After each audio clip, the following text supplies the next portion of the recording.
بلاول بھٹو کا کہنا ہے کہ حکومت صرف جھوٹ کے سوا کچھ نہیں کہتی۔ شہید محترمہ بے نظیر بھٹو کہتی تھی کہ ہمارا قتل ہوتا ہے یا کردار کشی ہوتی ہے۔ جب جسمانی طور پر ختم نہیں کر سکتے تو پروپیگنڈا کے ذریعے ختم کرنے کی کوشش کرتے ہیں، لیکن یہ اس کوشش میں بھی ناکام رہیں گے۔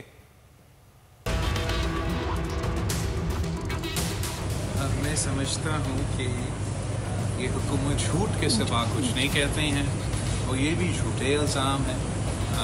سندھ میں ہم اپنے ویکسین بھی بناتے ہیں، کرواتے بھی ہیں، جو مسئلے ہیں وہ تو ہر صوبہ میں ہوتا ہے، مگر ان کو صرف سندھ یاد آتا ہے۔ پاکستان پیپلز پارٹی کا تو کردار کشی ایک نیا منصوبہ بندی نہیں ہے۔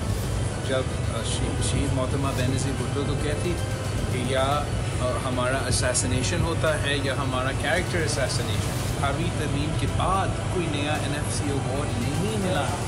اپنے زیادہ کام تو دیے ہیں صوبے کو، مگر ان کو وہ وسائل نہیں دیے کہ وہ جو زیادہ ذمہ داری ہے وہ ان پہ پورے اترے۔ اس کی وجہ سے ابھی کا